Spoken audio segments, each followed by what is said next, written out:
Iniciou.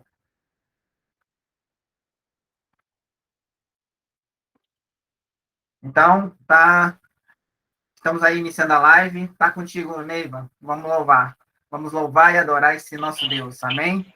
Não tô conseguindo ouvir não, Alexandre. Tá bem baixinho, meu volume tá no máximo, tudo aberto aqui e não tá dando de ouvir, ó.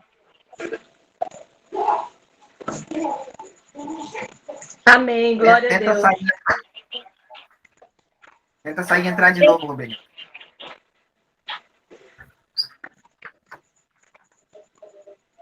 Amém? Amém. Glória a Deus. Que nessa noite nós possamos exaltar, glorificar aquele que é digno de toda honra e de toda glória. Nós não estamos aqui reunidos por mim, pelo Alexandre, pelo pastor Marcos, pelo Sandro, não. Nós estamos aqui reunidos para juntos adorarmos aquele que é digno de toda honra e de toda glória, porque dele, por ele, para ele são todas as coisas. E nunca foi sobre nós. Nunca foi sobre nós e nem vai ser, porque a presença de Deus se faz presente. A presença de Deus se faz real nessa live.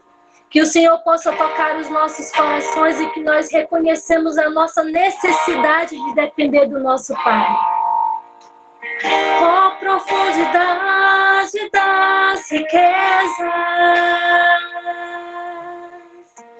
da sabedoria e do conhecimento de Deus. Quão insondáveis são teus juízos, quão impenetráveis os teus caminhos. Quem, pois, conheceu a mente do Senhor? Ou quem foi seu conselheiro? Ou quem primeiro deu a ele para ser restituído?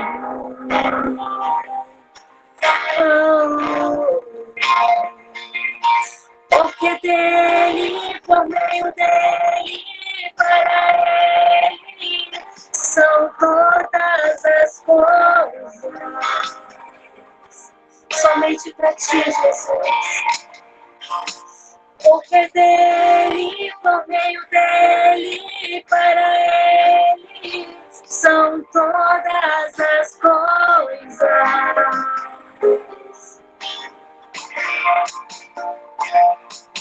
Nunca foi sobre nós, nem sobre o que podemos fazer. É tudo sobre você, tudo para você, Jesus. Nunca foi sobre nós, nem sobre o que podemos fazer. É tudo sobre você, tudo para você, Jesus. Quem sou eu? E o que eu tenho para te oferecer? É tudo sobre você, tudo para você, Jesus. E quem sou eu? E o que eu tenho para te oferecer? É tudo sobre você, tudo para você, Jesus. Eu descobri que sem ti eu nada posso fazer. É tudo sobre você, tudo para você, Jesus. Eu descobri que sem ti eu nada posso fazer. É tudo sobre você, tudo para você, Jesus. Você é santo, santo, santo, santo, santo. É tudo sobre você, tudo para você, Jesus. Você é santo, santo, santo, santo, santo, santo. É tudo sobre você, tudo para você,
coisas.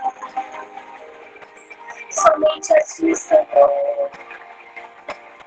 Porque dele, por meio dele, só para ele são todas as coisas.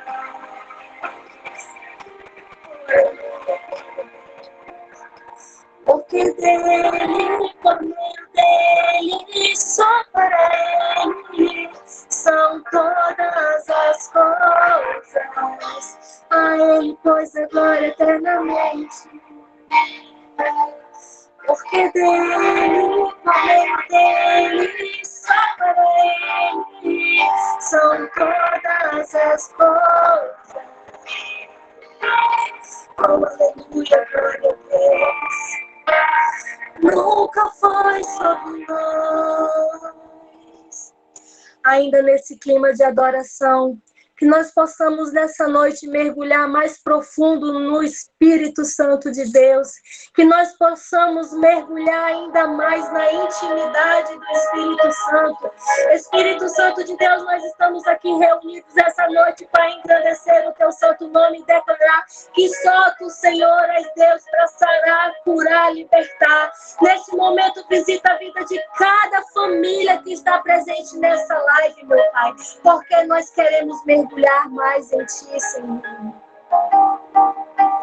Eu navegarei no oceano do Espírito e ali adorarei ao Deus do meu amor. Eu adorarei ao Deus da minha vida, que me compreendeu sem nenhuma explicação.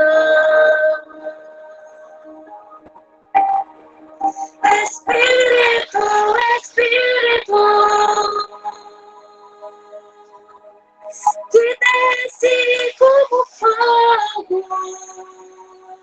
Vem, Espírito Santo, vem como em Pentecoste e enche-me de novo. Declare ao Senhor. Espírito, Espírito, que desce como fogo, vem como em Pentecoste e enche-me de novo. Eu navegarei no oceano do Espírito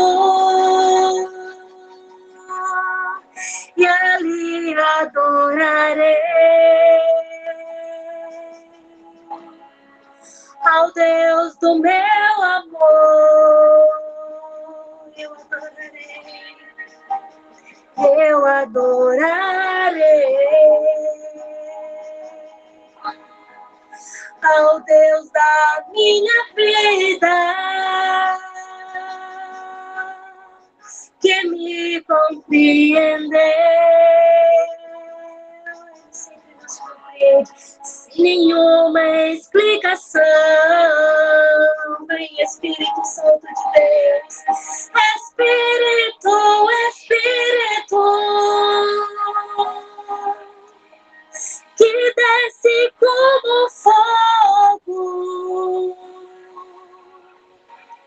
vem como em Pentecoste e enche-me de novo. Espírito, Espírito, Espírito Santo, que desce como fogo, vem, Senhor, em Pentecoste. Enche-me de novo. Oh, aleluia, glória a Deus. Espírito Santo, nesse momento, vem dos 4 cantos sobre essa live. Visita cada família que aqui está, meu Pai. Visita cada membro que está participando dessa live. Espírito Santo de Deus, que nós possamos mergulhar mais profundo na intimidade contigo. Que nós possamos mergulhar na intimidade de estar perto de ti, de ser mais íntimo, de ser segundo o teu coração. Espírito Santo de Deus, essa noite nós clamamos, vem, Senhor, porque nós queremos mais de ti, nós ansiamos mergulhar nas águas do teu Espírito Santo, Senhor. Vem sobre nós, em nome do Senhor Jesus. Desde já nós declaramos e damos uma ordem. Satanás, cai por terra na vida de todos os membros que estão aqui nessa live, em nome do Senhor Jesus. Espírito Santo, vem quebrando cadeias, vem quebrando correntes, vem desfazendo armadilhas, Espírito Santo de Deus, em nome do Senhor Jesus. Que toda retaliação, que toda seta maligna, que todo dardo inflamado contra a vida dos seus filhos venha ser anulado agora, em nome do Senhor Jesus. Mas desde já, Espírito Santo, nos envolve do alto da cabeça, a planta dos pés, meu Pai. Vem nos revestir, meu Pai, com as tuas armaduras espirituais, para que nós possamos resistir ao dia mau. Espírito Santo de Deus, acampa os teus anjos com a espada de fogo desembanhada para guerrear por nós enquanto estamos aqui, meu Pai, buscando a tua presença, te adorando, porque o Senhor procura os que tais te adorem em espírito e em verdade. E aqui nós estamos para mergulhar ainda mais na intimidade contigo, Espírito Santo de Deus. Vem nos encher, ó Pai. Espírito Santo de Deus, nós queremos mais de ti, Senhor. Nós queremos mais, muito mais de ti. Nós estamos aqui, Senhor, para te adorar. Nós viemos aqui, Senhor, para engrandecer teu santo nome, Altíssimo. Visita nossas vidas,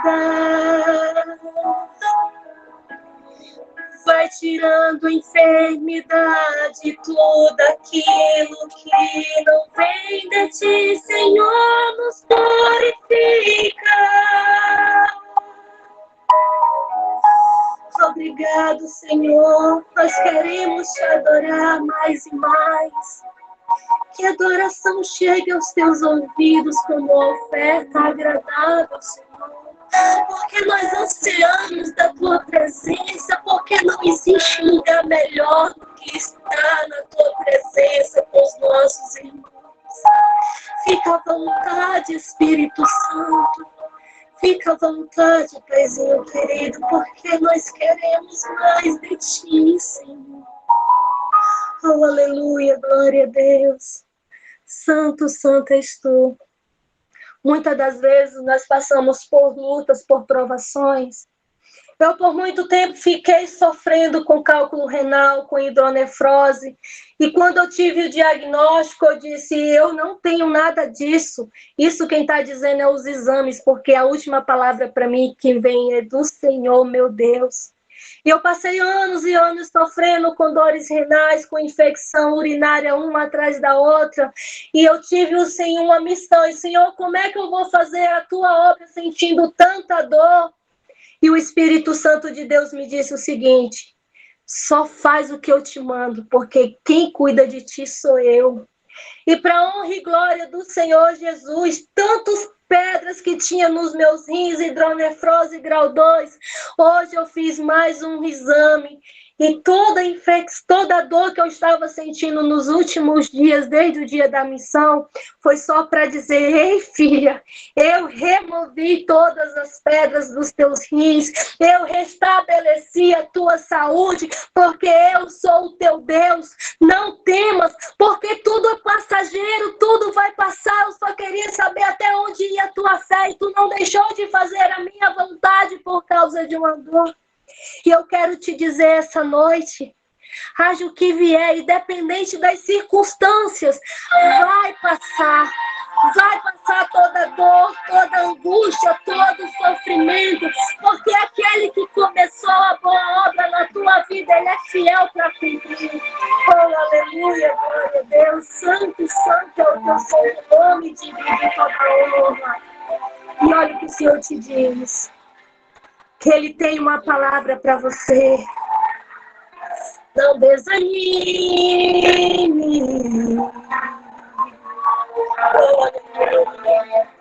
Tudo que você pediu a Deus já está vindo. Quantas vezes nesses dias Deus te viu chorar no canto escondido? E muitas das vezes você mal conseguia falar, eu só ouvi o teu gemido. E olha o que é que te digo. Mas o Deus que me enviou aqui sabe de tudo. E Ele te diz, Ele me mandou falar que vai mudar seu rumo.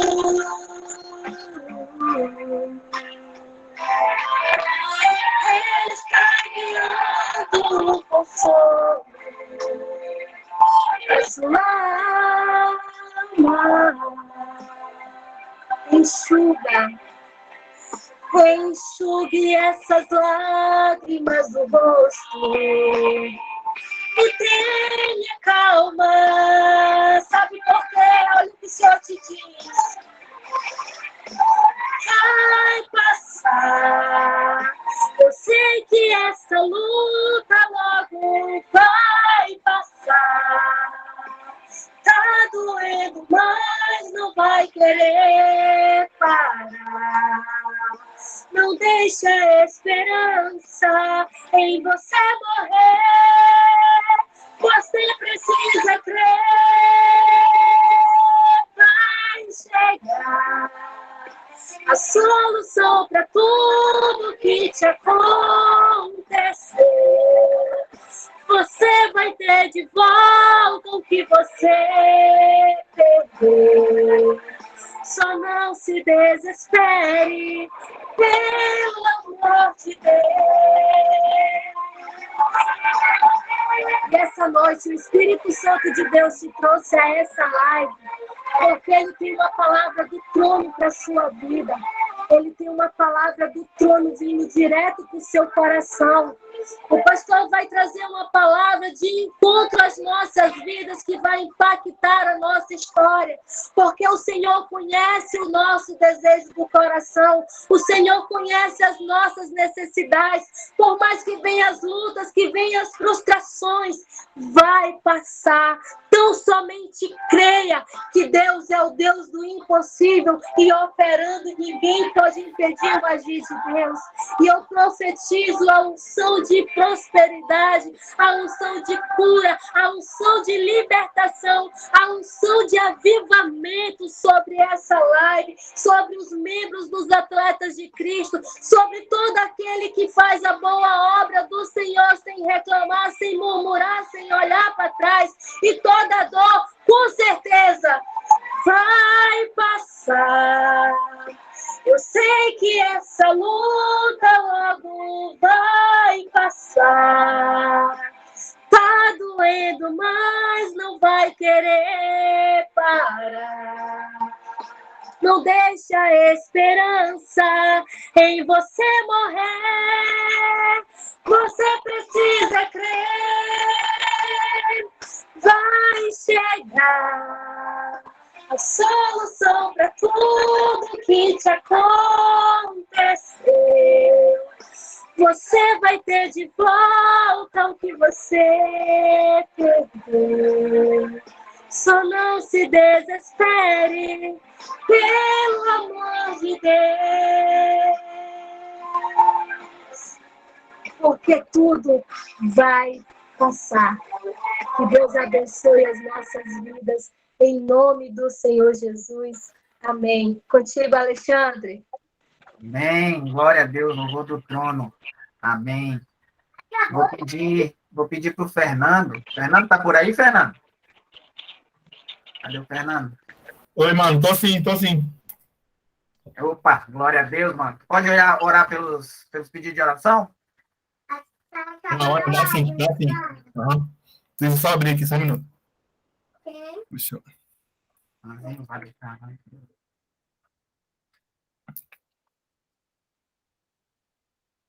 ok.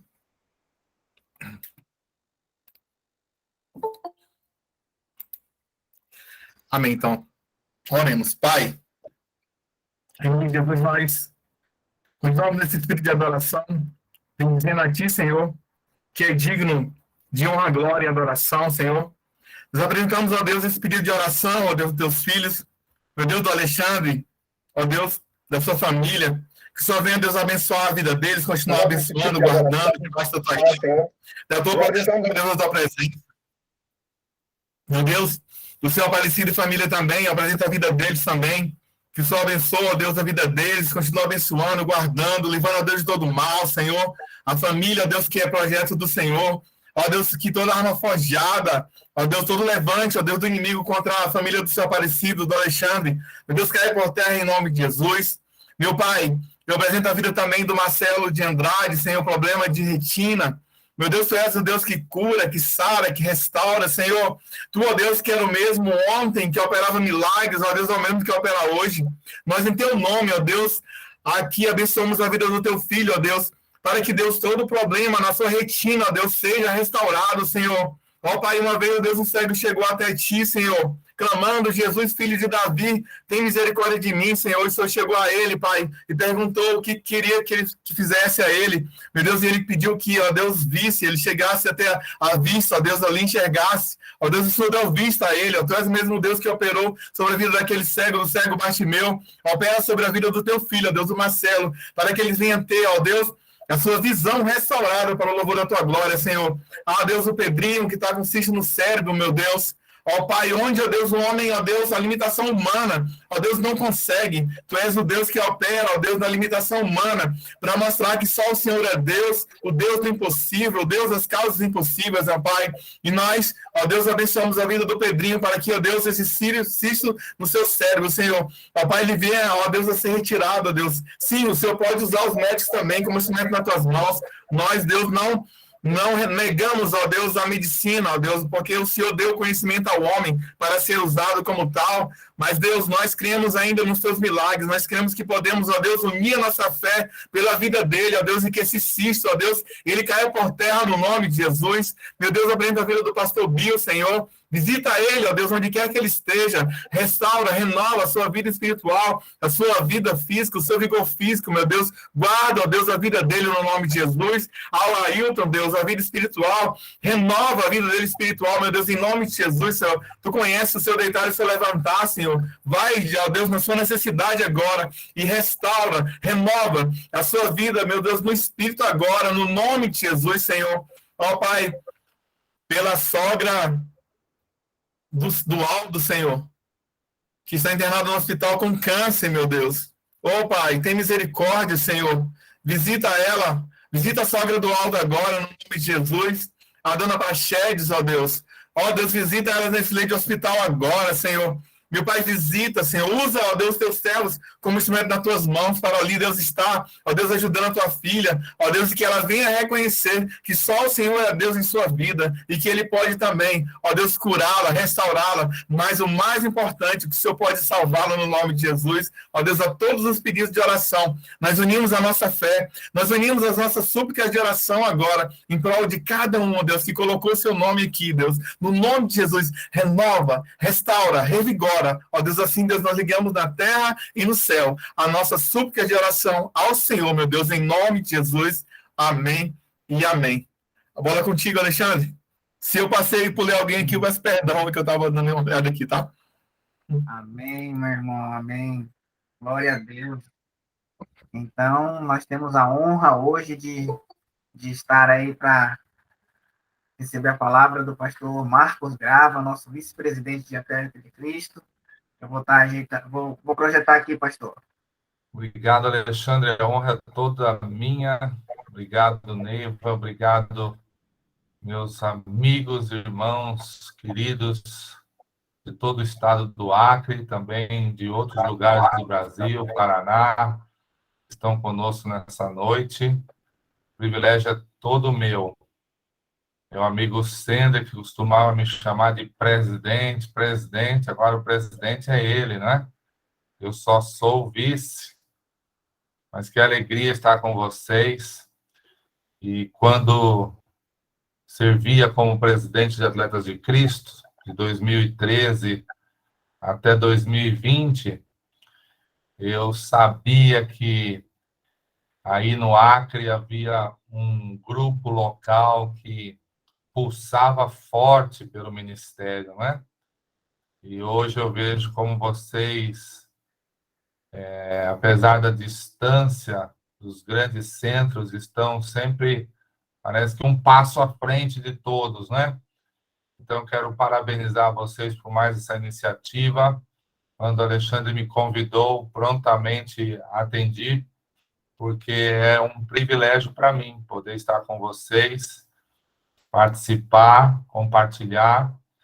Gostaria de estar pessoalmente aí. Quem sabe algum dia vocês me convidam de novo para estar aí no próximo congresso.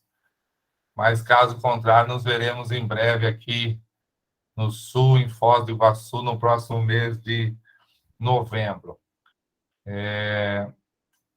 Antes de você compartilhar aí os slides, Alexandre, me permita compartilhar aqui uma foto da minha família, né?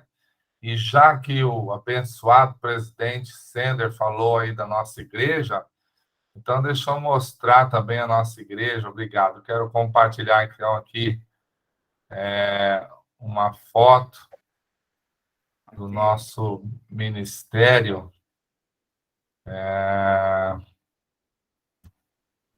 Cadê? Deixa eu me achar aqui. Pronto. Estão vendo aí, né? Glória a Deus. Esse aqui também pode ser chamado milagre de Deus. Olha aí, um camarada feio que nem eu. Olha que linda a família, tá vendo? Então, você que também tem uma lata assim que nem a minha, você pode ter esperança, porque Deus faz milagres, como a irmã cantou, né? E olha aí, minha esposa Luciana e os nossos 2 filhos, Natan com 11 anos, mais velho, Miguel completa 8 agora em novembro, mais conhecidos como Tornado e Furacão aqui em casa, sabe? Os 2, último dia de férias amanhã, e quarta-feira entramos eu e Luciano em férias. Olha que beleza, né?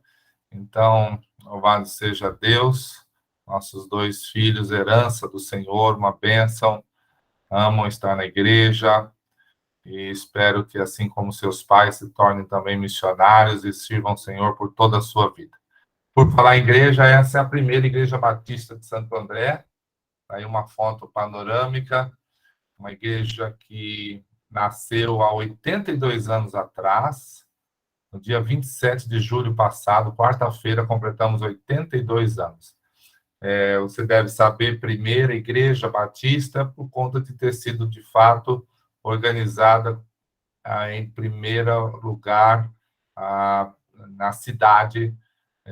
Então, o que aconteceu em Santo André há 82 anos, quando essa igreja se tornou a primeira igreja da denominação batista. Mas não apenas em Santo André, em toda a região do ABCD, aqui é uma grande região, não havia uma igreja batista em nenhuma das cidades, e a nossa foi organizada. Este templo aí, bem moderno, foi construído há 40 anos atrás, e é onde nós estamos hoje, no centro da cidade. Ele já teve capacidade para 1.000 pessoas, mas com as revisões do Corpo de Bombeiros e segurança daqui, segurança dali, baixou hoje para 560 assentos, para termos mais segurança, conforto, e graças a Deus, graças ao bom Deus, esse final de semana deve ter passado por ali umas 1.200 pessoas nos 3 cultos que nós temos aos domingos, 3 cultos iguais para poder comportar todas as pessoas. Então, a despeito do pastor, que está há 5 anos, completei agora em julho 5 anos à frente da igreja, ela continua seguindo sua missão, porque a igreja é do Senhor, é a noiva do Senhor, e se nós não atrapalharmos, né, presidente, ela vai sozinha, né? A gente só não pode atrapalhar, porque a obra é do Senhor, né? Então, queria compartilhar isso. E queria começar a nossa fala dessa noite falando sobre o nosso congresso. Olha aí, o 37º Congresso Nacional, depois de 2 anos sem podermos realizar, volta agora para o sul do país, vai lá para a cidade de Foz do Iguaçu, um privilégio de um lugar turístico abençoado, um hotel aí 4, 5 estrelas que o Senhor nos deu a preço bem módico. Então, aqueles que puderem estar conosco, será realmente um prazer, não é? Será um prazer. E eu espero ver alguns de vocês lá. E aqueles que não puderem, Sender, quem sabe a gente consegue aí com nosso presidente atual uma autorização para fazer a transmissão ao vivo para eles aí, né? Então, você vem com aquele seu celular, iPhone 15, aí a gente faz a transmissão, né? Ao vivo, e todo o grupo aí participa, porque pelo que eu estou vendo, aí o grupo todo está aí conosco essa noite. Quero saudar todos vocês, queridos amigos, irmãos. Muita saudade de vocês, viu? Aqueles 2 dias que passamos juntos aí foram preciosos. Espero de coração um dia voltar ao Acre. Bom, eu sei que o tempo é curto, nós precisamos ir para a mensagem. Eu queria desafiar você a prestar bastante atenção nessa reflexão que nós vamos fazer agora. Eu escolhi uma mensagem que falou muito ao meu coração quando eu preguei a primeira vez. E a gente tem essa máxima como pastor, como pregador. Se a mensagem não falar primeiramente ao coração do pregador, não vai falar ao coração do público. Então, ela precisa produzir frutos, transformação, primeiro no coração de quem prega. E aí pode, sim, acontecer dela transformar também o coração dos seus ouvintes. Eu queria pedir que você prestasse bem atenção. Nós vamos falar um pouquinho sobre o chamado do Senhor na nossa vida e uma maneira que eu espero você não passe por ela, que é o boicote daquilo que o Senhor deseja fazer na sua vida, através da sua vida. Ao longo de 20 anos, eu servi como missionário, estou há 5 como pastor, mas por 20 anos eu servi como missionário da Junta de Missões Batistas, né, que é a organização que envia missionários pelas igrejas batistas. Esses 20 anos que eu servi ali, eu vi muitas pessoas que, de alguma maneira, boicotaram, perderam o seu momento, o seu chamado para servir a Deus e trocaram por outros destinos em sua vida, e eu posso dizer para vocês que isso compromete toda a história de uma pessoa, né? Estou vendo aqui a minha amiga Soraya André, olha aí, uma conterrânea também deve estar encapuzada do frio que está fazendo aqui em São Paulo. Soraya está conosco aqui, está agora, pelo termômetro, 17 graus, mas eu não sei se está tudo isso, não. Acho que está menos. Minha irmã. Está frio, né, Soraya? Está frio, mas os irmãos estão lá, no calor do Acre. Graças a Deus por isso. Mas deixe-me, então, compartilhar com vocês. O Alexandre já está projetando aí. E enquanto eu vou falando, ele vai trocando os slides.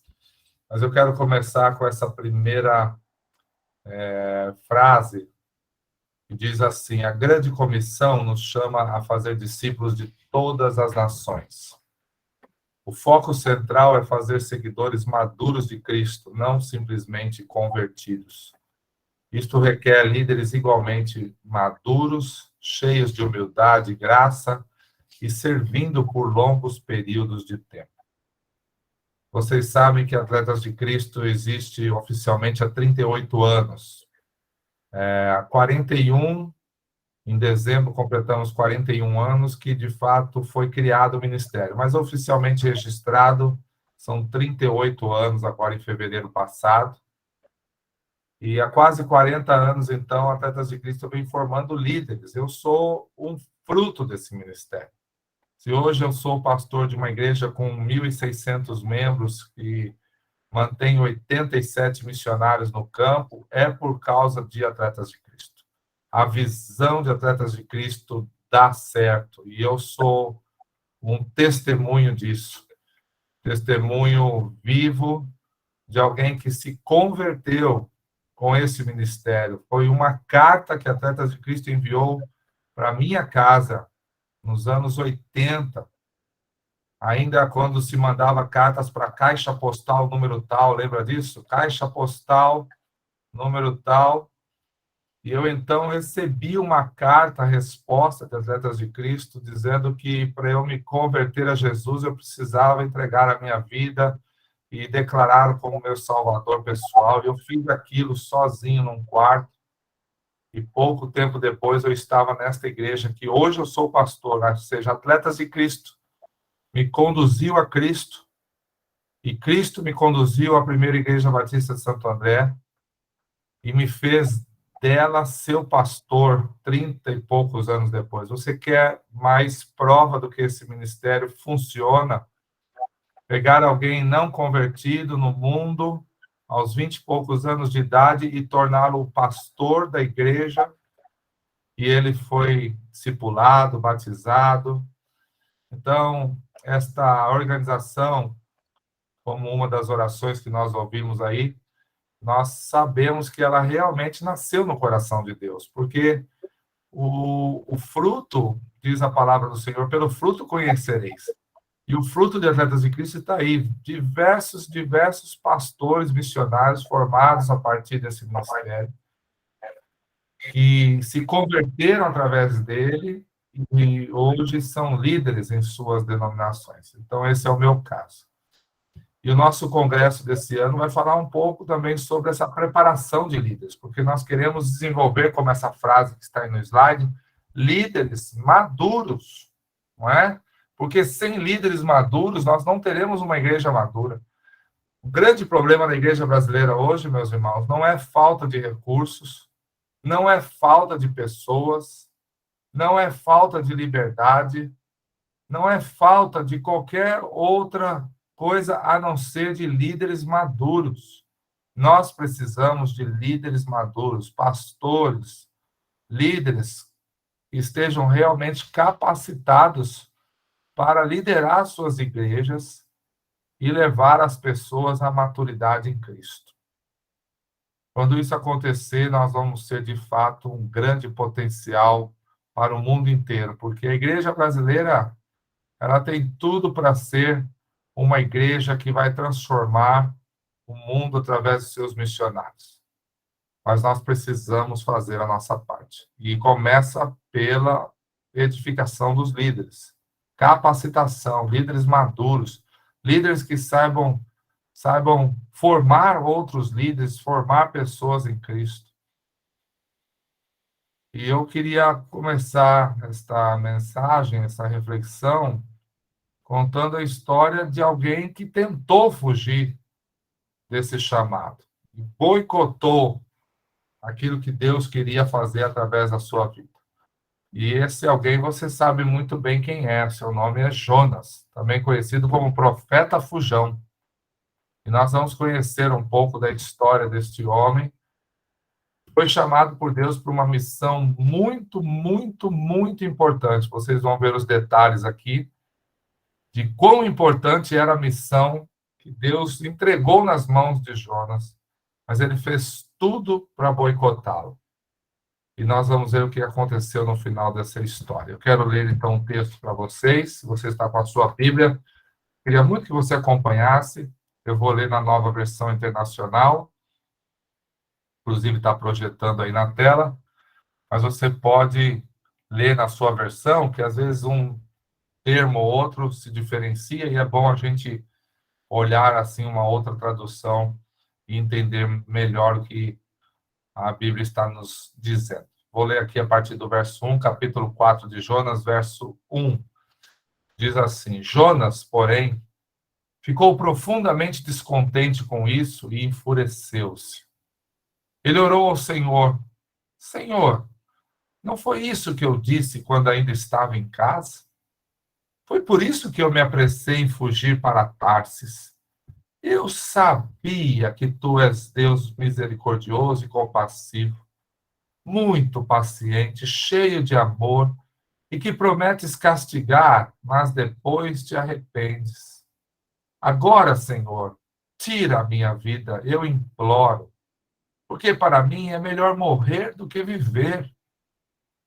O Senhor lhe respondeu: Você tem alguma razão para essa fúria?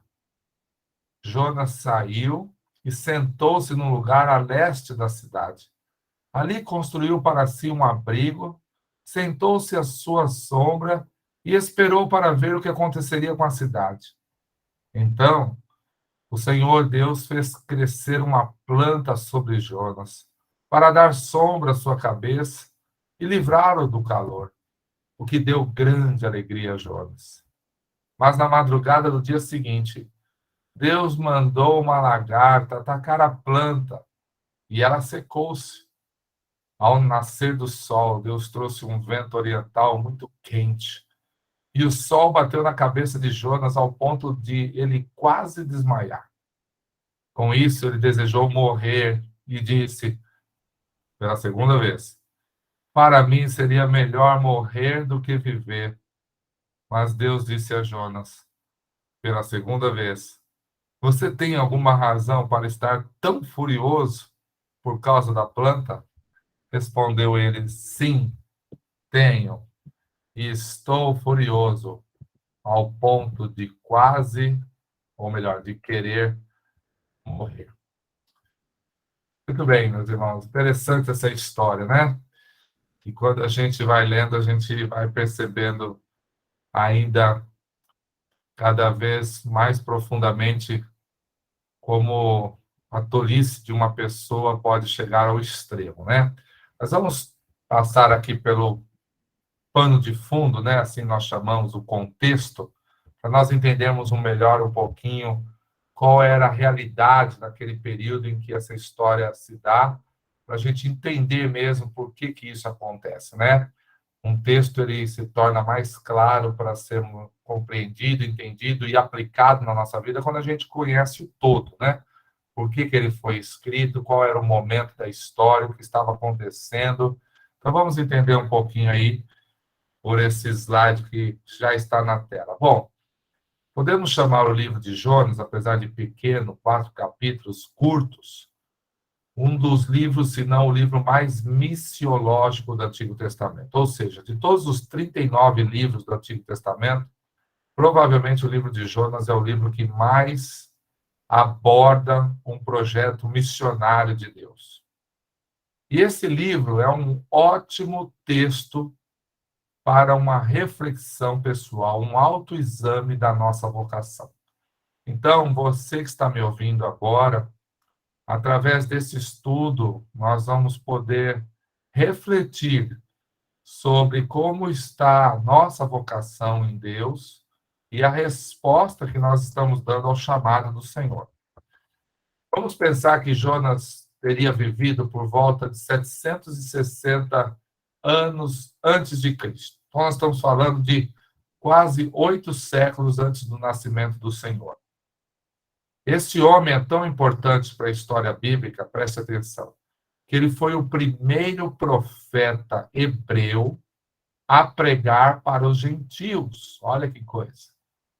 De todos os profetas contemporâneos, Isaías, que é dos anos 700 também antes de Cristo, Miqueias e tantos outros, o primeiro deles a pregar para não-judeus, para os gentios, foi Jonas. Ele é, pode-se dizer assim, um protótipo do próprio Senhor Jesus, que foi chamado para trazer o evangelho não apenas para os seus, mas para aqueles que não eram seus. E depois, seguindo esta esteira, veio o apóstolo Paulo. Jonas teria sido, então, o primeiro desses profetas a pregar para os não-judeus, para os gentios. Essa história, ela se passa num momento muito importante.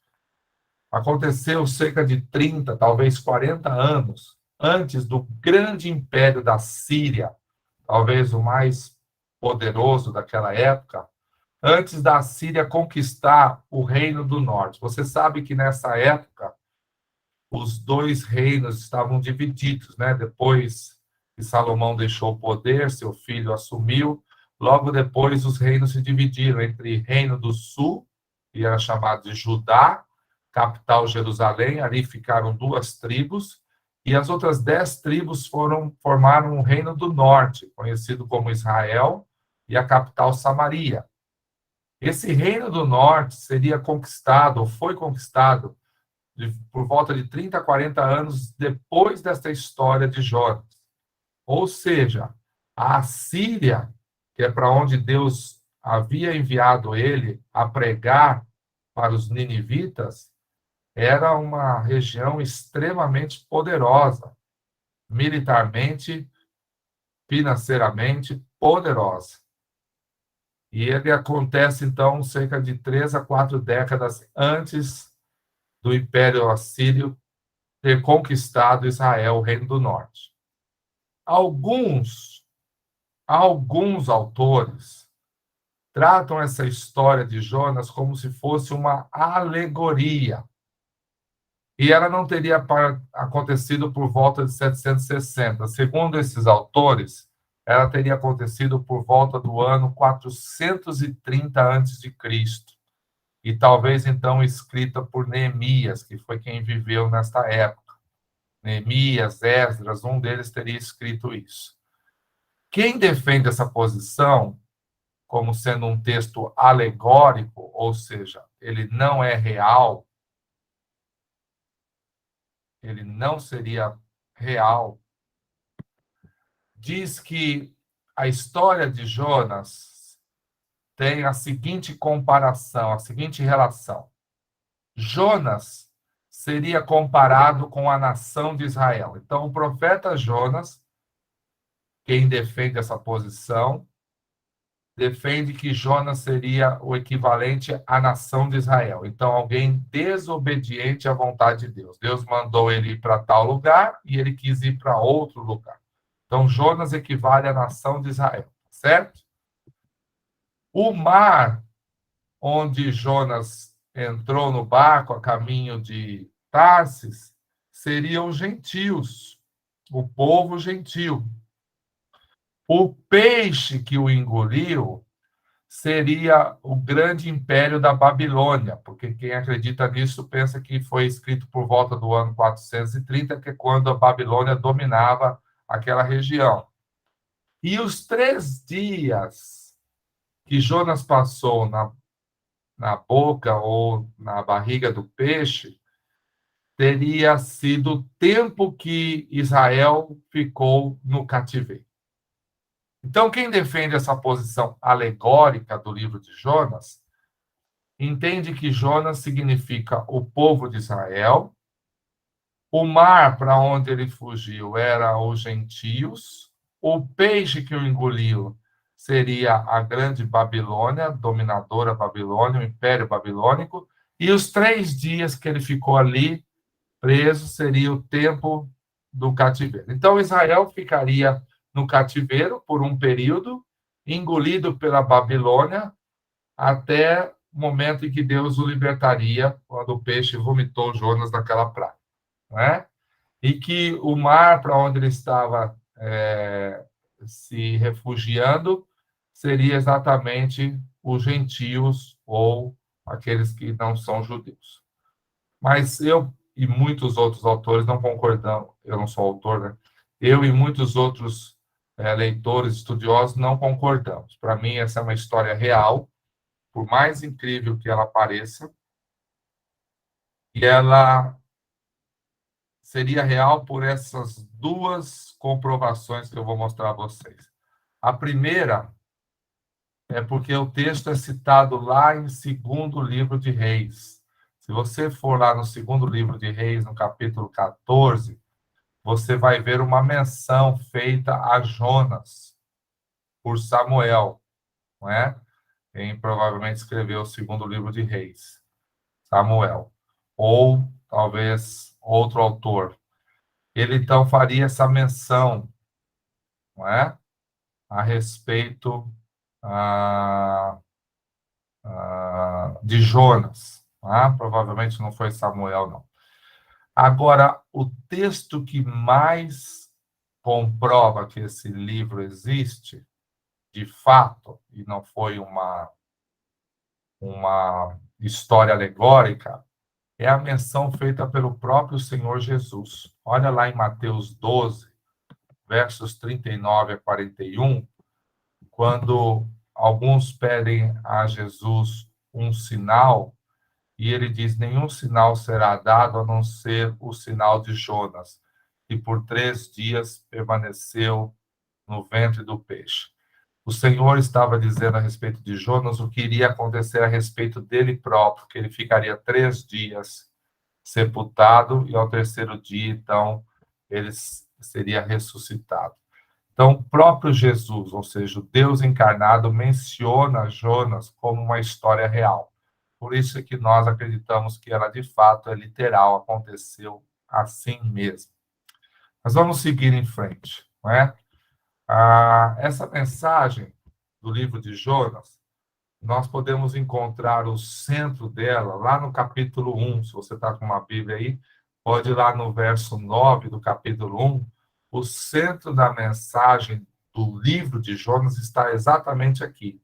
Fala que Deus é o Senhor de todas as coisas. Então, Jonas reconhece que Deus é o Senhor de todas as coisas. Capítulo 1, verso 9. Eu estou aqui com a minha Bíblia, e ela diz assim, verso 9 do capítulo 1.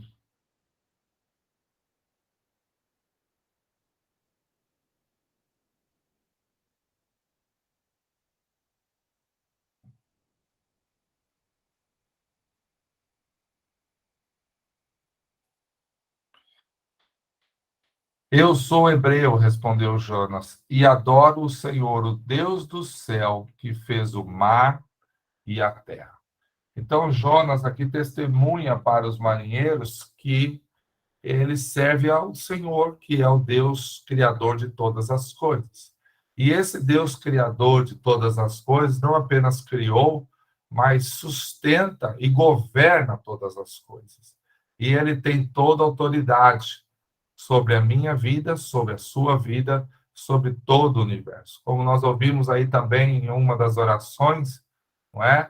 O Senhor, ele governa todas as coisas. A última palavra sobre a enfermidade, a doença, sobre tudo que nós vivemos, não é da medicina, da ciência, é do nosso Deus. E essa mensagem central do livro de Jonas está no capítulo 1, verso 9, diz exatamente isso. Deus é o Senhor de todas as coisas. E como seria essa cidade de Nínive hoje, pastor Grava? Essa é a imagem que vocês estão vendo aí, ó. Essa é a cidade de Nínive hoje, é uma foto recente. Pode passar, deixa. Próximo slide aí vai mostrar a foto. Olha aí. Ela fica na atual Síria, Então, a gente percebe ao fundo, assim, duas mesquitas, nessas torres são as mesquitas, tem muitas, aliás, né, uma cidade, maioria muçulmana, mas no primeiro plano aqui você vê ainda algumas ruínas, e muitas dessas ruínas, acredite, ainda seriam da época, volta um pouquinho a imagem, seriam ainda da época de Jonas, não é? Ainda da época de Jonas. Inclusive, há alguns lugares ali que foram encontrados pelos arqueólogos que ainda recebem a menção. Em um deles foi construída uma igreja católica, não é? Sobre a menção diz referência ao profeta Jonas. Olha que coisa interessante. Nós estamos falando de 2.700 anos, não é? 2.700 anos. Ainda há alguns vestígios ali da passagem de Jonas por essa cidade. O texto acaba com esse versículo que nós lemos, né, com Jonas reclamando do Senhor. Nós não sabemos o que aconteceu com ele depois, se ele permaneceu em Nínive, se ele cuidou das pessoas que se converteram, enfim, nós não sabemos, mas a história recente mostra que há vestígios aí arqueológicos da passagem de Jonas por Nínive. O que eu queria falar para vocês nessa noite é exatamente o que está escrito nesse próximo slide aí, não é? Como não boicotar o chamado de Deus para a nossa vida. E o livro de Jonas, você e eu sabemos muito bem, ele é um livro marcado pela desobediência de um homem, pela falta de misericórdia e pelo que nós chamamos de etnocentrismo, né? Esse egoísmo étnico de Jonas. A salvação é só para os judeus e para ninguém mais. Então, Jonas, assim como muitos no tempo de Jesus e do apóstolo Paulo, pensavam também assim, que a salvação era somente para os judeus. E então, Jonas, ele defende essa mesma tese, esse mesmo conceito, e por isso que o livro dele é marcado por essa desobediência, falta de misericórdia e esse egoísmo étnico, né? E aí a pergunta que fica para nós, são duas nessa noite, seria possível, meus irmãos, um homem, uma mulher nos nossos dias sabotar, essa é a palavra correta, boicotar o próprio chamado de Deus sobre a nossa vida? Seria possível? Se é privilégio servir a Deus, pergunta número 2, então por que muitas pessoas fogem para o lado oposto àquele que o Senhor está nos enviando? Deus está nos enviando para o lado direito e nós queremos ir para o lado esquerdo. Hoje nós vamos descobrir, a partir desse livro de Jonas, que é sim possível alguém boicotar, sabotar o chamado de Deus em sua vida. Mas vamos perceber também que servir a Deus é uma escolha consciente que eu e você tomamos em nossa vida. Consciente, racional, e é uma responsabilidade individual. Eu falo, inclusive, aqui para os casados. Você que está me ouvindo e é casado, quantas vezes eu já ouvi alguém dizer assim, pastor, Deus está me chamando para servir, mas não chamou a minha esposa. E aí o que o camarada faz? Ele simplesmente boicota, saboteia o seu chamado. Se Deus não chamou a minha esposa, eu vou ficar por aqui. Muitas vezes é o contrário. Vem a irmã e diz assim, pastor, o Senhor já me chamou faz muitos anos, mas o meu marido não quer servir ao Senhor. Então, eu vou ficar em casa com ele. Logicamente que nós não defendemos nenhuma crise ou conflito familiar. Mas também não acreditamos que nosso Deus é um Deus de confusão. Quando Deus chama um cônjuge, ele vai chamar o outro. É uma questão apenas de tempo e de muita oração e de muito joelho. A não ser que você casou com a pessoa errada. Porque quando Deus chama alguém na sua vida solteira e ele sabe, ou ela sabe, que é chamado por Deus e vai e casa com alguém que não tem o mesmo chamado, dias difíceis virão. Então, você que nos ouve nessa noite e é solteiro, pense bem com quem você vai casar. Pense bem com quem você vai dividir o restante da sua vida. Porque se há um chamado de Deus sobre a sua vida, melhor que você encontre alguém que divida com você esse chamado. Porque coisa ruim é dividir uma casa com alguém que não tem as mesmas convicções que nós. E para você que se casou primeiro antes de ser chamado por Deus, alguns talvez até tenham se casado antes de se converter, e por acaso alguém da família, do casal, foi chamado para servir a Deus e o outro não, você batalha em oração junto ao Senhor que dias melhores virão. Espere no Senhor, porque o nosso Deus não é um Deus de confusão. Eu quero mostrar para vocês, então, 4 maneiras que nós podemos, acredite você, sabotar o chamado de Deus em nossa vida. E se você ficar bem atento a isso, quem sabe você pode aprender como evitar, impedir que o seu chamado seja boicotado por você mesmo, tá bom? Vamos começar aqui pelo número 1. Sabotamos o chamado de Deus quando fugimos das nossas responsabilidades. Olha que coisa. Cada um de nós tem uma responsabilidade diante do reino.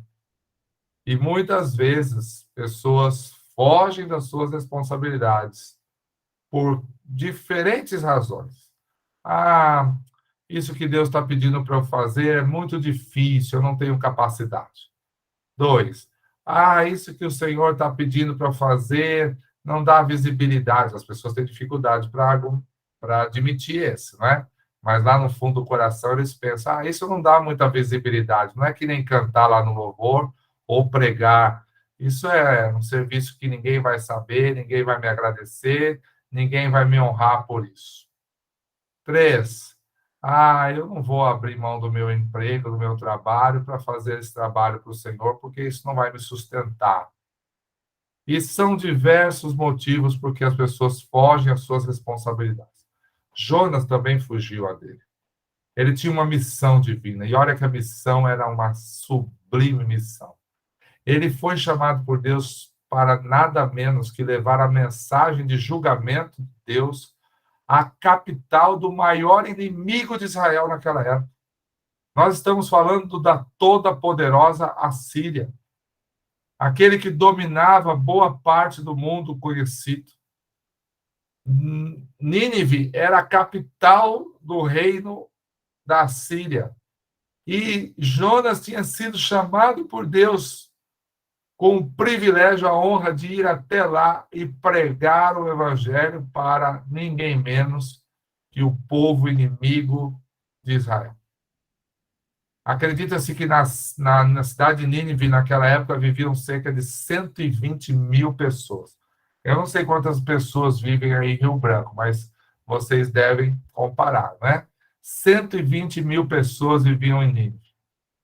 A distância dela para onde Jonas estava, acredita que ele estava ali, se não em Jerusalém, nos arredores de Jerusalém, quando recebeu esse chamado de Deus, a distância de Jerusalém até Nínive seria mais ou menos de 1.100 quilômetros, ou seja, para quem conhece São Paulo, seria a distância de São Paulo a Brasília.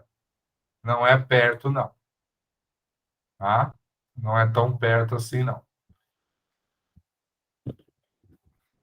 Mas o que fez esse homem chamado Jonas? Para fugir da responsabilidade que Deus deu a ele, ele fez o seguinte: ele desceu de Jerusalém, Jerusalém fica num planalto, ele desceu até o litoral, até a cidade de Jafa, chamada aqui de Jope. Ela existe até hoje, essa cidade, ela tem hoje o nome de Jafa, tem inclusive um porto ali. E essa cidade fica mais ou menos a 66 quilômetros de Jerusalém. E sabe o que esse camarada fez?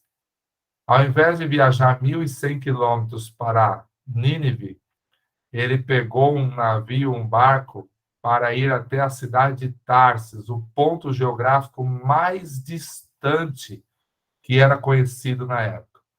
No extremo sul do continente europeu, ali no sul da Espanha, onde hoje provavelmente está a região de Gibraltar. Essa distância de Tarsis para o porto de Jope ou de Jaffa é de nada menos que 4.000 quilômetros. Então, ao invés de viajar 1.100 quilômetros, ele preferiu ir para o outro lado oposto e viajar 4.000. E, como eu disse, não é pela distância, mas ele ia até o lugar mais distante, mais remoto que se conhecia na época. E quando o texto diz que, no verso 3 do capítulo 1, que ele desceu a Jope e pagou a passagem, esse pagar a passagem, segundo alguns estudiosos, não é apenas comprar um ticket, um ingresso para entrar no navio. Significa que Jonas alugou o navio inteiro para ele. Foi uma contratação exclusiva. E uma das provas dessa teoria seria que durante o naufrágio, quando eles estavam prestes a ser destruídos pela tempestade, você não vê falar sobre outros passageiros. Era Jonas e os marinheiros. Então, Jonas contratou aquele navio exclusivamente para ele. Na época de Salomão, que viveu uns 200 anos antes de Jonas, os navios que saíam de Jope e iam para Tarsis, eles levavam entre ida e volta, preste atenção, cerca de 3 anos.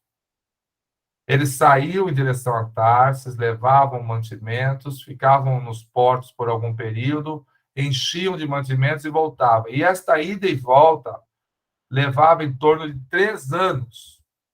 Ou seja, o profeta Fujão, para fugir da sua responsabilidade, foi no caminho oposto, porque Nínive era para a direita e ao norte, como se fosse ao nordeste de onde estava Jonas. E ele pegou um navio em direção completamente a oeste de onde ele estava. É praticamente uma direção oposta. E ele não só pegou o navio para o lugar mais distante conhecido da sua época, como ele queria ficar lá pelo menos uns 3 anos, ele sabia que ia demorar. Então achou Jonas que indo para Tarsis ele ia ficar bem longe de Deus. Aí você pode imaginar hoje assim, mas como ficar longe de Deus? Eu vou explicar para você. Porque naquela época, a presença de Deus, você sabe, estava condicionada ao templo. Então, era no templo em que os judeus se encontravam com Deus. Então, eles iam ao templo. O templo ficava em Jerusalém. Então, pensou o sabichão Jonas que 4.000 quilômetros por 3 anos, ele estaria bem longe de Deus, da voz de Deus e dos castigos de Deus também, não é? Então, ele fugiu por muito tempo para bem longe da presença do Senhor. Mas nós sabemos hoje que ninguém pode se afastar. Os olhos de Deus, como diz a palavra do Senhor, estão em todos os lugares. Quem poderá se ausentar do Senhor? Não é? Para onde iremos? Para onde iremos? Poderemos estar distante do saber, do olhar de Deus. Jonas, então, entrou nesse navio para viajar a 4.000 quilômetros por 3 anos do Senhor. E uma frase que eu aprendi com um escritor chamado William Banks, fala algo interessante, curioso sobre isso. William Banks disse assim: quando uma pessoa decide fugir do Senhor, Satanás facilita o transporte. Guarde essa frase no seu coração, porque a qualquer hora você pode precisar lembrar dela. Quando uma pessoa decide fugir de Deus, até mesmo Satanás facilita o transporte. O pecado de Jonas aqui, chamado de desobediência, é a única atitude que pode comprometer os planos de Deus na minha e na sua vida. Eu vou repetir porque essa frase ela é central na nossa meditação. O pecado da desobediência é a única atitude que pode comprometer os planos de Deus na vida de um homem e de uma mulher. Se você não alcançar aquilo que Deus planejou para você, saiba que não será o diabo, não serão as circunstâncias, não será o mundo, não será nada além do seu próprio pecado a impedir que isso aconteça. O único que pode impedir que a vontade de Deus se realize na sua vida é você mesmo. A desobediência. Todas as criaturas de Deus, olha que coisa interessante. Pense em tudo que foi criado por Deus que estava junto com Jonas. O vento, o mar que se enfureceu, o peixe que o engoliu, a planta que Deus ergueu para trazer sombra, o verme que comeu a planta e até mesmo o povo de Nínive, 120 mil pessoas que não sabiam distinguir a mão direita da esquerda, ou seja, o que é certo do que é errado, todos eles obedeceram ao Senhor. Mas olha o que é mais curioso. Jonas, o profeta, mensageiro enviado por ele, não. Não é interessante isso? O vento, o mar, o peixe, a planta, o verme que comeu a planta e até mesmo o povo de Nínive. Todos eles obedeceram à voz de Deus. Mas aquele que era o seu profeta, um mensageiro enviado por Deus, não. Ele fugiu da sua responsabilidade. Essa é a primeira forma que nós temos de sabotar, boicotar o nosso chamado, fugir das responsabilidades. A segunda, está aí na tela, é quando nós trocamos a boa, perfeita e agradável vontade de Deus pela nossa. Quando eu e você trocamos a boa, perfeita, a agradável vontade de Deus pela nossa, estamos sabotando o chamado do Senhor. Jonas era o que nós podemos chamar, no mínimo, de um profeta estranho. Veja se você concorda comigo. Dias antes disso acontecer, que nós lemos agora no capítulo 4, dias antes, ele ora ao Senhor dentro do peixe para que Deus o livre da morte. Lembra? Lá no capítulo 2, ele faz essa oração. Ele ora pedindo que o Senhor o livre da morte.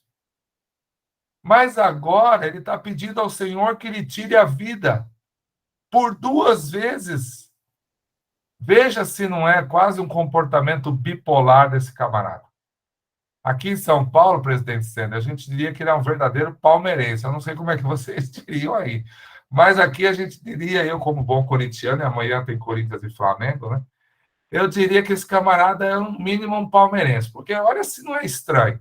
Ele está na boca do peixe pedindo, Senhor, Senhor, me livra da morte. E aí Deus o livra da morte, dias depois ele pede 2 vezes para morrer. Jonas não tinha entendimento do que significa a graça de Deus. O significado da graça de Deus não estava claro na mente do profeta Jonas. E a sua desobediência, a distância que ele buscou estar do Senhor, fugindo do templo, quanto mais longe possível do templo, pensava ele, mais longe estarei de Deus. Mal sabia ele que Deus estava com ele dentro da boca do peixe. Pode dar um aleluia aí, eu não posso ouvir, mas pode dar um aleluia. Deus estava com ele dentro da boca daquele peixe. Foi ali que o Senhor ouviu a oração dele. Olha como que é interessante, né? A pessoa pensava que somente no templo ela se encontrava com Deus. E quando ele fazia uma oração dentro da boca de um peixe, no fundo do mar, como é que o Senhor ia ouvir aquilo? Deus estava com ele ali. O nosso Deus onipresente está em todos os lugares. E foi Deus quem o levou para aquela tragédia pessoal. Eu queria que você prestasse mais atenção ainda nesse detalhe.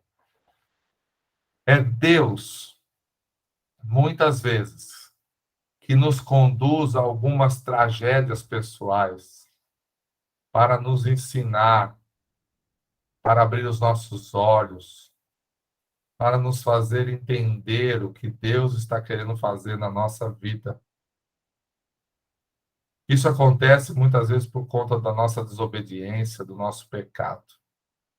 E aí algumas situações difíceis acontecem conosco. E nós tentamos culpar todo mundo, já percebeu isso? O diabo, o mundo, a igreja. Eu hoje, como pastor, vejo como tanta gente culpa a igreja. A igreja, o pastor, o líder tal, o irmão tal. Mas as pessoas, em última instância, às vezes nem em última, elas se culpam a si mesmas, dizendo: eu sou a razão, a culpa da minha própria tragédia. Foi o meu pecado que me fez com que Deus me levasse até esse ponto. Mas com um propósito divino, gracioso, amoroso, Deus quer restaurar-nos. Ele quer fazer a gente obedecer, aprender a ser obediente. Isso aconteceu na época de Jonas, há 2.700 anos atrás, e continua acontecendo hoje. Veja, era a segunda vez que Deus estava dando a ordem para Jonas: vá até Nínive. Ele deu a primeira ordem, e quando o peixe vomitou, ele deu a segunda ordem: vá até Nínive. Sabe por que ele fez isso? Porque Deus não desiste dos planos dele. Na minha anotação aqui está dos seus planos, mas se seus pode confundir com o seu que está me ouvindo, o meu não. Então é melhor dizer: Deus não desiste dos planos dele. Os planos de Deus não falham. Ele não desiste. E ele vai repetir até que você entenda que tem que obedecê-lo. Caso contrário, preste bem atenção. Você não é a última cereja do bolo. Você não é a última esperança do Senhor. Você não é o último jogador no time de Deus. Ele vai sempre ter alguém para te substituir, para fazer a obra dele acontecer. Se você não obedecer, quem vai perder a bênção, o privilégio, vai ser você. Deus vai escolher outro para fazê-lo. Como é que você reage quando Deus te chama para fazer algo que é incomum? Você lembra quando Deus te chamou para fazer algo que você não tinha a mínima ideia de como deveria ser feito? Como é que a gente reage quando Deus nos chama para fazer alguma coisa que é completamente fora do nosso normal? Incomum porque nós não concordamos com aquilo que Deus está mandando a gente fazer. Ou é incomum porque nós temos medo do resultado daquilo se nós obedecermos a Ele. Incomum para nós porque nos tira da nossa zona de conforto. Às vezes é incomum porque nós não acreditamos que somos capazes de fazer aquilo que Deus nos mandou fazer. Como você reage quando Deus te manda fazer algo incomum? Que você não concorda, que você tem medo do resultado que vai dar se você obedecê-lo. Quando Deus te tira da sua zona de conforto, ou quando manda fazer alguma coisa que você acha que não é capaz para fazer. Você acha que quando Deus me chamou 20 anos depois, fazendo missões para pastorear uma igreja de 1.500 membros, sucedendo um dos maiores pastores de missões na história da igreja brasileira, Edson Queiroz, você acha que eu me senti, finalmente alguém se lembrou de mim, estava demorando para me chamar? Foi isso que você pensou? Eu deixar um ministério de 20 anos numa obra missionária para ser pastor de uma igreja pela primeira vez na minha vida, e eu que nunca pastoreei nem 50 ovelhas, pastorear 1.500 pessoas depois de Edson Queiroz? Amigo, eu entrei em parafuso. Entrei em parafuso. Eu sabia que eu não era capaz disso. Mas Deus não nos chama para fazer as coisas porque nós somos capazes. Deus nos chama para fazer as coisas porque nós precisamos ser obedientes, que Ele irá nos capacitar para fazê-lo. Assim a gente vai poder dizer o que eu digo hoje, 5 anos depois: glória a Deus. A igreja está lá. Passou a pandemia e a igreja está lá. Porque o sumo pastor dela continua lá. Ele estava antes de eu chegar e ele vai continuar lá depois que eu sair. Porque o verdadeiro pastor da minha e da sua igreja chama-se Jesus Cristo. E quando um homem ou uma mulher entram na posição de pastores e tentam puxar para si a autoridade que é do Senhor, começa o desespero. Nós boicotamos, sabotamos o chamado de Deus na nossa vida quando nós trocamos a boa, perfeita e agradável vontade dele pela nossa. É justamente esse incomum na sua vida que vai tirar você do ambiente ordinário, presta atenção nisso, e fazer você viver o extraordinário. Essa palavra extraordinário é uma junção de duas palavras, o que é extraordinário, o que é muito além do ordinário.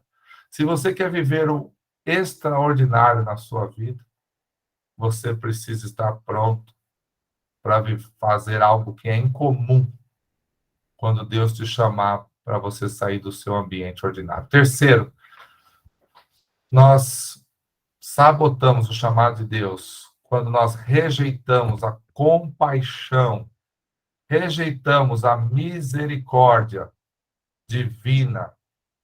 Quando eu e você rejeitamos a compaixão e a misericórdia, outra palavra boa para misericórdia é o amor de Deus. Olha o que diz os versos 1 e 2 do texto que nós lemos.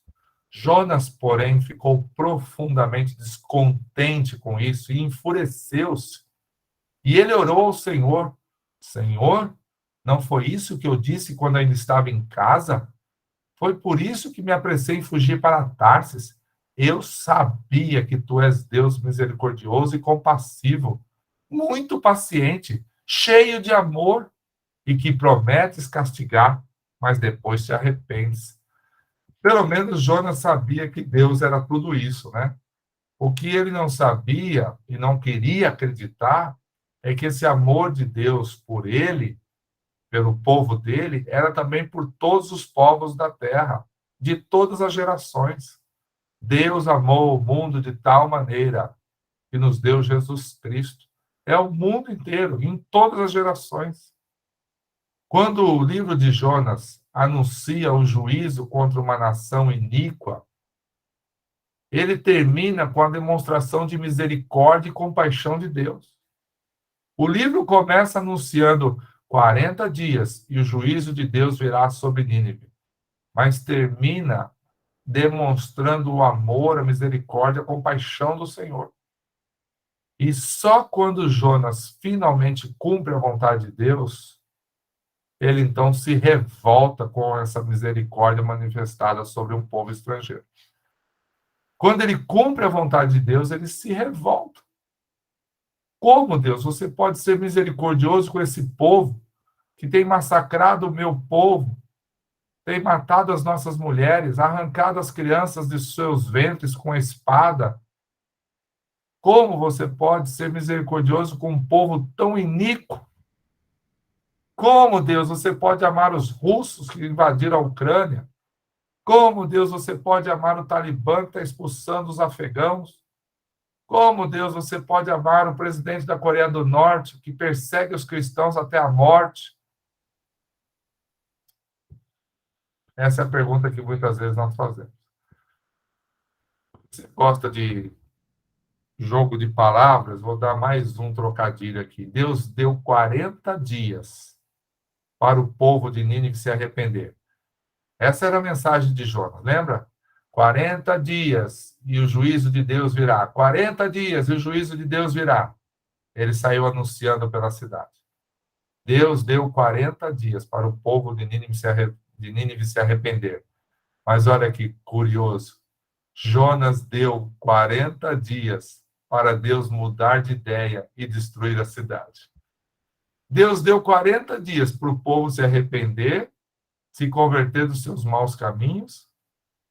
Mas, enquanto isso, o profeta não misericordioso começou a contar 40 dias para Deus mudar de ideia e jogar fogo naquela cidade. Eu creio que ele subiu naquela colina e ficou olhando lá de cima, só esperando vir o fogo de Deus sobre ele.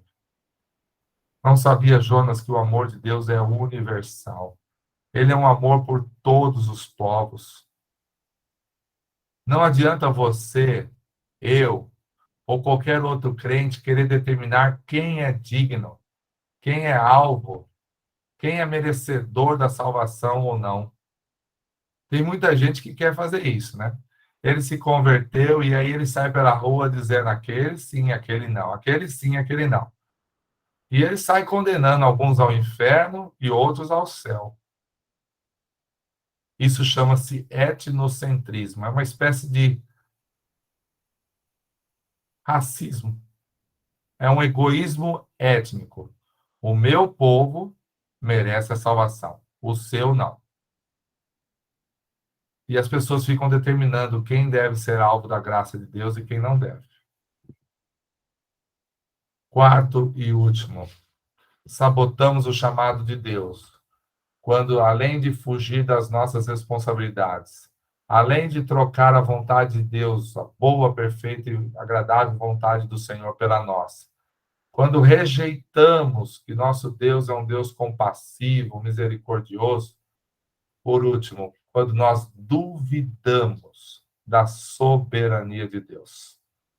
Talvez você não perceba, mas quando Deus te chama para fazer alguma coisa e você não se sente confortável para fazer aquilo, pode muitas vezes significar que você está duvidando que Deus é soberano. Verso 9 diz assim: Mas Deus disse a Jonas: Você tem alguma razão para estar tão furioso por causa da planta? E olha a petulância de Jonas. Respondeu ele: Sim, tenho. E estou furioso ao ponto de querer morrer. Bom, quem tem criança pequena como eu deve ter se lembrado agora dos seus filhos, né? Mas Jonas era um adulto, só que ele se comportou como uma criança, como um dos nossos filhos. Por que que você está triste? Estou, né? E por quê? Ah, porque você não fez o que eu queria, não é? Então Jonas mostra aqui toda a sua infantilidade. A desobediência nos faz ser infantis, né? Você tem alguma razão para estar furioso? Disse Deus. Eu tenho. Eu estou furioso que quero até morrer, disse ele. E assim agem muitos de nós. A gente acha que podemos escolher o que Deus deve fazer. Tem Deus o direito de fazer assim ou assado? Perguntam alguns de nós. Diante de algumas situações difíceis, a gente questiona, mas Deus, o Senhor tem o direito de fazer isso? Porque nós não conhecemos, não entendemos o que significa a soberania de Deus. O propósito de Deus é invencível. Ninguém vai vencer o propósito de Deus. É invencível. Lembre-se disso. O propósito de Deus é invencível. Sempre vai prevalecer. Você nunca vai ganhar contra Deus. Você nunca vai ganhar. Quando houver uma disputa entre a minha vontade e a vontade de Deus, pode ter certeza, a minha vai perder. Isso é 100% das vezes. Agora eu quero contar para vocês algo muito interessante, quero terminar com isso. Grava, é difícil para acreditar que um peixe ou uma baleia teria engolido aquele homem e ali ficado 3 dias e tudo mais que a história diz. Eu sei que é difícil. Também vivo nos dias que você vive. E quando eu estudei sobre essa mensagem, pesquisei bastante, você encontra muitas teorias, porque esta não é a única das histórias espetaculares do Antigo Testamento. Há muitas outras. E que os céticos e alguns crentes meia-boca costumam utilizar para questionar a veracidade bíblica. Mas eu gostaria de desafiar você que sente uma certa interrogação, questionamento. Isso não é pecado, viu? Pecado é a gente desacreditar, mas a gente questionar nos torna mais bereanos, não é? Como Paulo falou da igreja de Bereia, né? A gente ir atrás da informação, vai pesquisar, não é? A tradução fala de um grande animal, né? Quando a gente olha por original e escrito em hebraico, esse peixe, algumas traduções até falam, fala sobre um grande animal que teria engolido. E alguns estudiosos chegam a falar que ele teria ficado na boca desse animal e ali teria se criado um bolsão de ar, onde ele poderia ter sobrevivido por algum tempo. Então, assim, antes de sairmos questionando como céticos de que isso é impossível, é melhor a gente pesquisar. Talvez isso vá fortalecer a sua fé. Mas não sei se a parte mais difícil do livro de Jonas é acreditar que ele ficou durante algum tempo, e quando se fala 3 dias também, na contagem referente hebraica, não é os 3 dias de 24 horas que nós conhecemos. É a mesma coisa quando falamos sobre Jesus ter passado 3 dias no sepulcro. Sabemos que ele foi crucificado sexta-feira, às 9 horas da manhã, e morreu às 3 da tarde.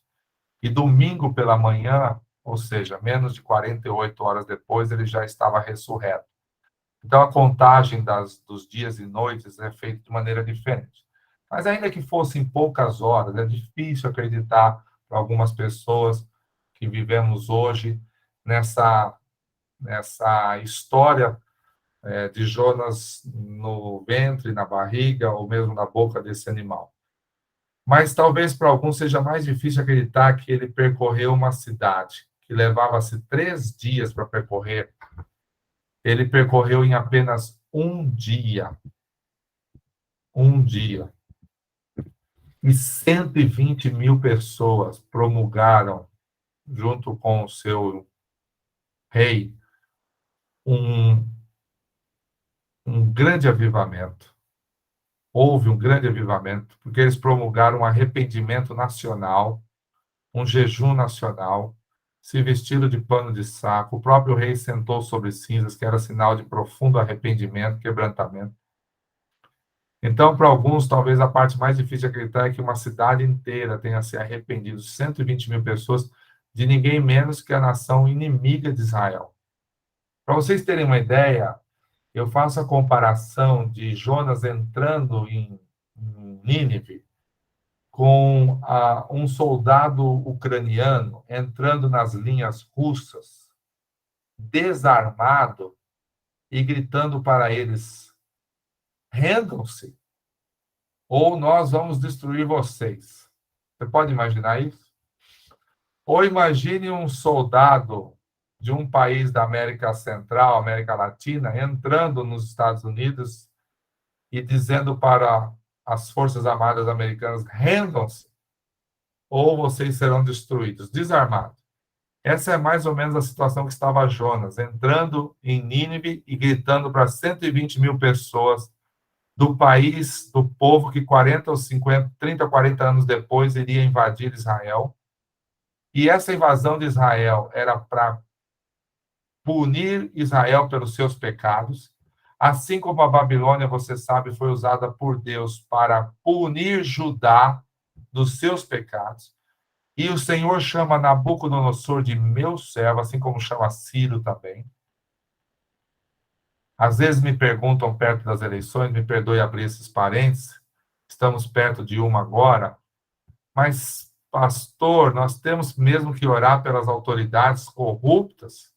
Temos mesmo que acreditar que esse ou aquele governo foi eleito segundo o propósito de Deus, como a Bíblia diz? Sim. Porque, como diz o ditado, cada povo tem um governo que merece. E Deus vai usar esses homens aí, muitas vezes ímpios, que nós temos visto passar pelos governos dos nossos estados e países, para nos punir pelos nossos pecados, como nação. Assim como usou Nabucodonosor, Alexandre o Grande, os imperadores de Roma, para punir Israel pelos seus pecados. Quando eu e você entendemos isso, será mais fácil viver a vida cristã. Como pode o país que tem uma igreja tão grande como a nossa, que ora tanto, ter governos tão corruptos? Porque cada povo tem o governo que merece. E eles estão sendo usados por Deus para punir-nos, inclusive a igreja também. Mas voltando a essa história aqui, eu queria contar para vocês algo que aconteceu ali na Síria e que muito provavelmente explique por que Jonas conseguiu algo que ninguém poderia imaginar possível.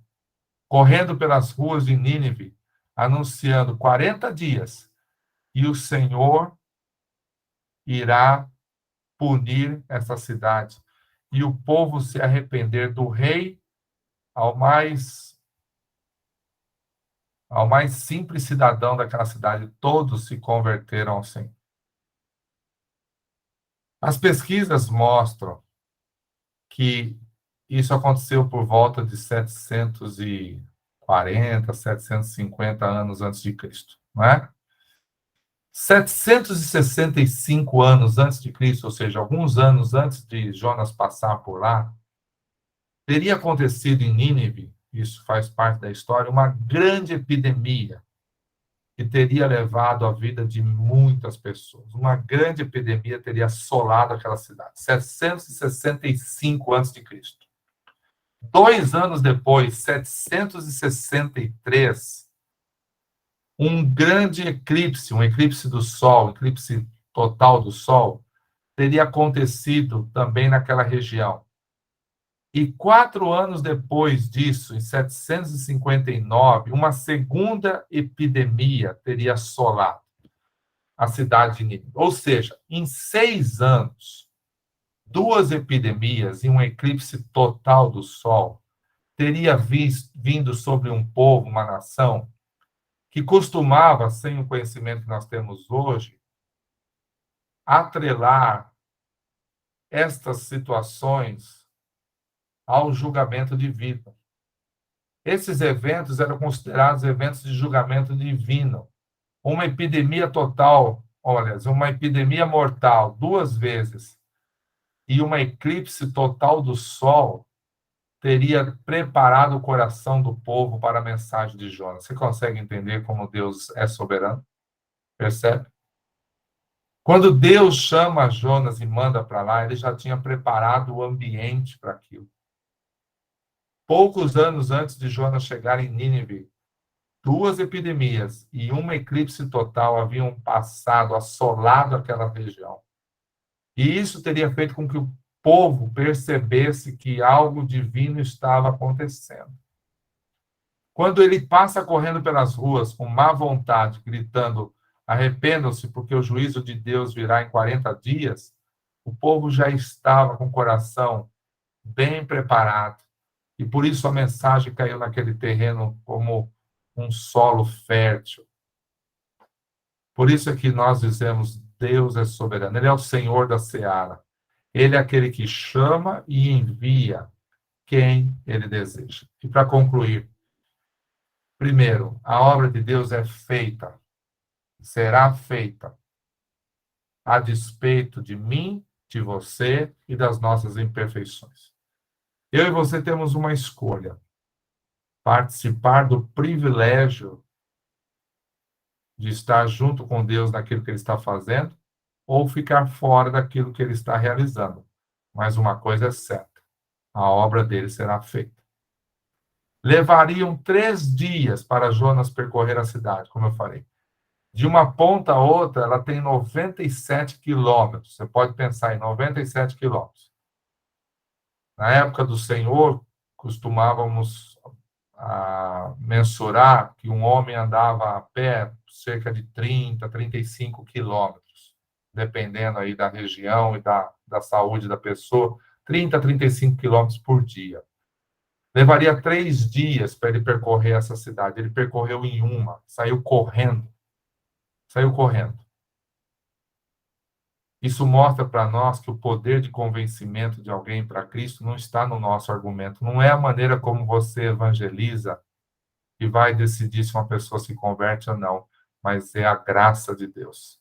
É o poder do Espírito Santo de Deus de convencer o coração do pecado, da justiça e do juízo. Ai, pastor, eu não evangelizo porque eu não sei como fazer. Meu irmão, Deus não precisa do seu jeito de fazer. Ele precisa da sua obediência. Vá e fale, porque quem convence o coração é o Espírito de Deus. Segundo, em muitos aspectos nós somos bem parecidos com Jonas, sabia? Nessa live está cheio de Jonas participando aqui. Porque muitos de nós, inclusive eu, temos dificuldades de atender o chamado de Deus para ser luz no Uber. Quando você entra no Uber, você anuncia Jesus para aquela pessoa. Você fica 20 minutos com aquele camarada, suficiente para ele se decidir entre o céu e o inferno. Você fala do amor de Jesus para ele. Terceiro, o evangelho não é um tesouro para ser guardado apenas por mim e por você, mas é para ser compartilhado com todos os povos, em todos os lugares e em todos os tempos.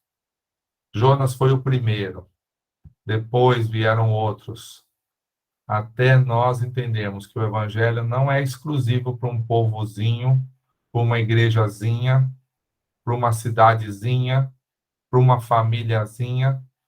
O evangelho é um tesouro para todos os povos, em todas as eras e em todos os lugares.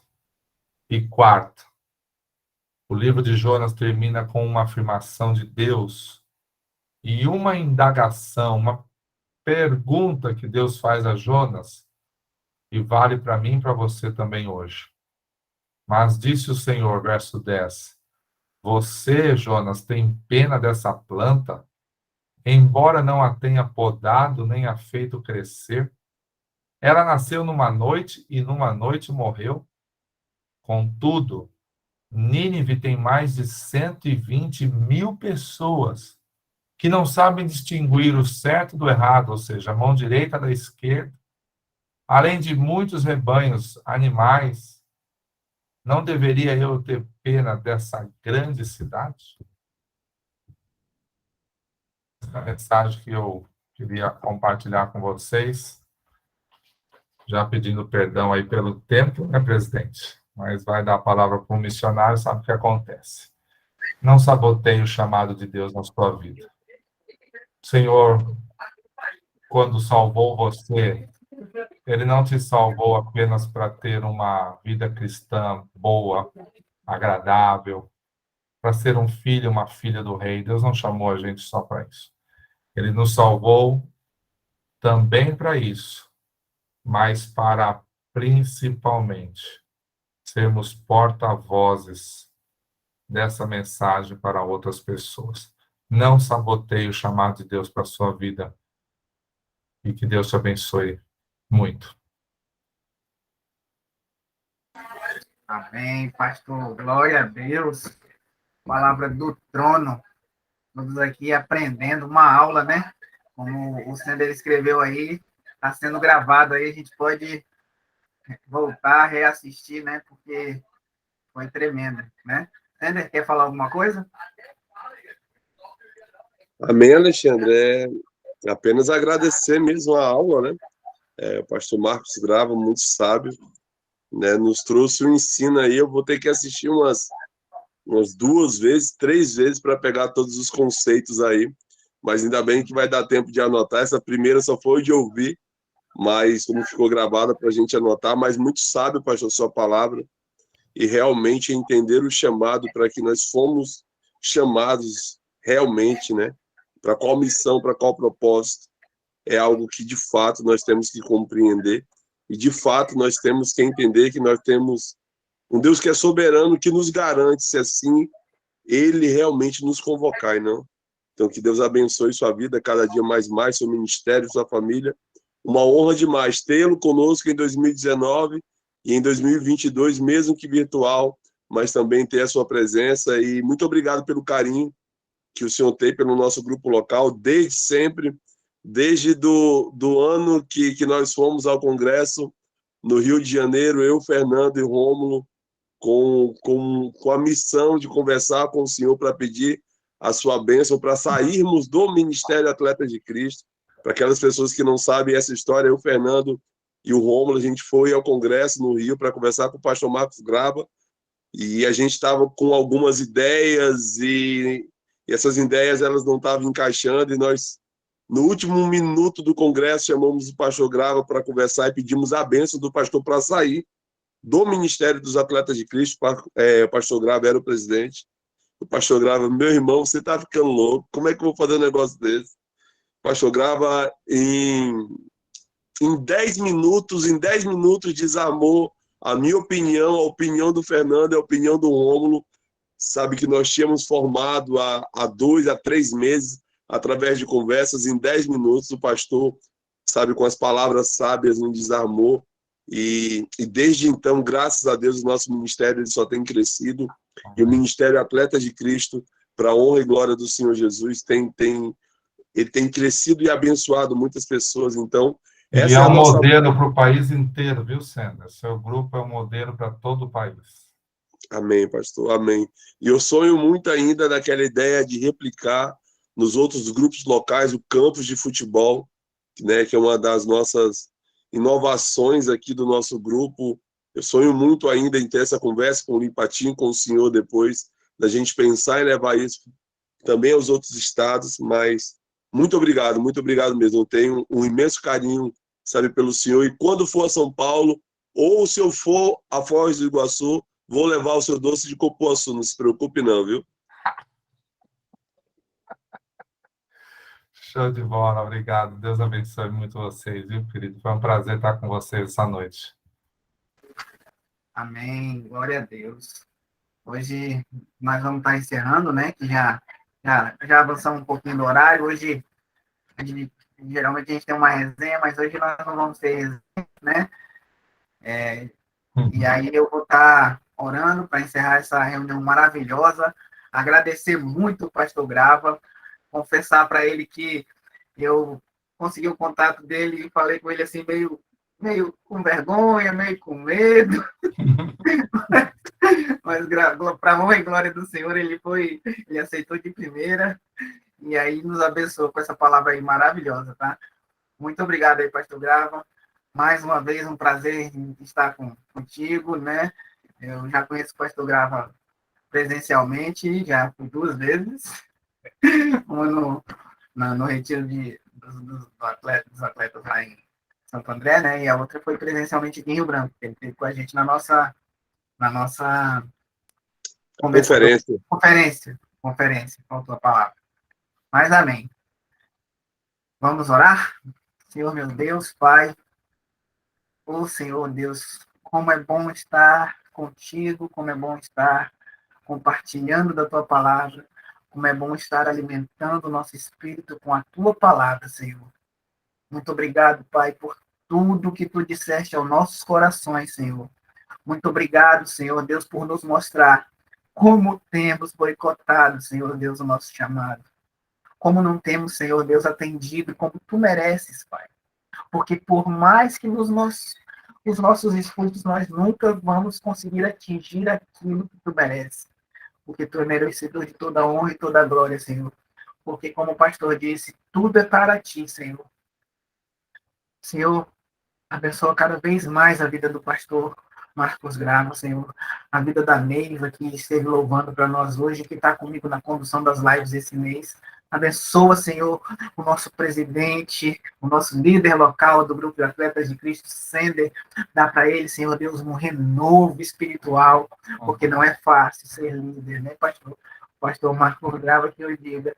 Então, Senhor, abençoa todos aqueles que estão aqui, protegendo e trazendo cada vez mais a vontade em cumprir esse chamado e não boicotar, Senhor.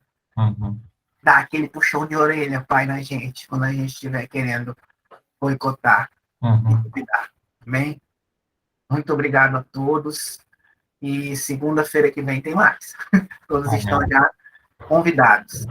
Às 20 horas do Acre, 22 horas de Brasília, mais uma live do Grupo Local de Atletas de Cristo em Rio Branco. Amém? Amém. Amém, Alexandre. Glória a Deus. Muito obrigado mais uma vez, pastor. Muito obrigado mesmo. Foi um prazer. Deus abençoe. Uma boa noite a todos. Neiva, foi muito bom dividir com você esse tempo. Obrigado, presidente Sender. Obrigado a todos os queridos aí do Acre, também do Paraná, aqui de São Paulo. de outros lugares. Eu estou sempre à disposição. Privilégio de voltar a estar com vocês numa outra segunda-feira, tá bom? Um beijo para todos. Amém. Graça Amém. e paz a Abraço, todos. pastor. Que Deus abençoe. Valeu, Foi assim uma Neiva. live, uma aula. Meu Deus do céu, não tenho palavras para descrever como foi essa live hoje. Mas que Deus abençoe a vida de cada um de vocês, derramem bênçãos sem medidas e até segunda. Quando vai, Amém. pastor? O pastor é Corinthians, viu, Elton? Vai, Corinthians, amanhã é com o Flamengo, hein? Manda um vai, Corinthians aí, pastor, para abençoar. Vai, Corinthians, mas não sei se vai não, viu, meu irmão? Vai, Flamengo! Orações do senhor, pastor. Deus nos abençoe, viu? Misericórdia. Pô, pastor, mas falando em Corinthians, que legal, hein, cara, pro Cássio, pro nosso Cássio, Sim, a homenagem que foi sim. feita no jogo agora. sim, Cara, que honra, né? Que privilégio, né, para um Sim. cara como ele receber a honra mesmo de Deus, né? Você Sim. viu o quanto ele estava emocionado, sabendo que era Deus que estava proporcionando aquilo Sim. ali para ele, não sabe? Muito top, muito top. sim. Deus é bom, né? Deus é bom. E ele teve o nosso congresso aqui em 2020, né? Você vê que coisa, né? E Deus continua abençoando ele ali. Mas não é Amém. fácil, não. É isso aí, pessoal. Deus abençoe. Um beijo Valeu, para um abraço, vocês. pastor. Tchau, até breve. Tchau, tchau. Vai, pastor.